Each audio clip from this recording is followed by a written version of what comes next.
Sekelompok pemuda di Kota Malang mendirikan lembaga rehabilitasi bagi para pecandu dan mantan napi narkoba hingga ODA. Lembaga berbentuk yayasan ini selain memberikan serangkaian terapi, juga membekali keterampilan pertukangan.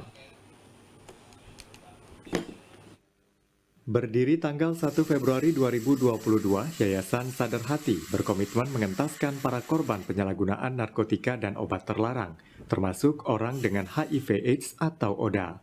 Sejak awal didirikan, setidaknya sudah ada 3.000 orang yang bergabung dan menjalani terapi serta rehabilitasi. Dari total jumlah tersebut, 85% diantaranya telah lulus dan kembali ke lingkungan masyarakat. Bengkel kerja pertukangan Sahawut yang berlokasi di kawasan Punto Dewo, Polehan, Kota Malang dibentuk oleh Yayasan Sadar Hati sejak September 2014. Bengkel ini memberikan pelatihan wirausaha pertukangan bagi para penyintas yang berminat, khususnya kerajinan kacamata dan jam tangan kayu. Sebelumnya, bengkel kerja Sahawut mempekerjakan sebanyak 15 karyawan dari para mantan pecandu hingga napi narkoba dan ODA. Namun 2 tahun dilanda pandemi, bengkel ini sempat vakum dan baru aktif kembali di awal tahun 2022 dengan 5 orang pegawai lama yang sudah bergabung.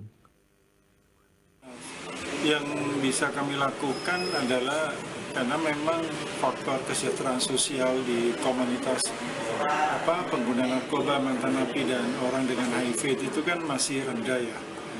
Dan salah satu yang bisa kami lakukan adalah meningkatkan produktivitas mereka atau dengan memberdayakan ekonomi mereka.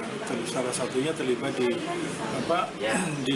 kegiatan di Sahawut, produksi di Sahawut. Tak seperti orang pada umumnya, proses pelatihan bagi para mantan pecandu dan ODA membutuhkan usaha lebih keras.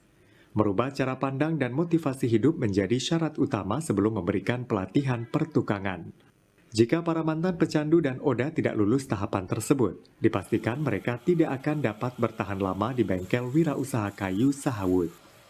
Jadi sebenarnya dari perilaku tiap orang beda, karakter orang beda, terus merubah attitude, misalkan attitude-nya yang buruk gimana aja, terus merubah kebiasaan, disiplin kerja, sama yang lebih mungkin keterampilan, karena basicnya mereka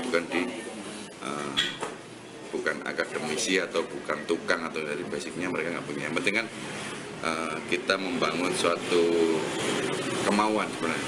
Dari kemauan nantinya larinya ke passion. Kalau saya secara pribadi saya dulu udah punya passion, jadi kan nggak mudah. Cuman kalau untuk teman-teman ini sangat, ya prosesnya panjang.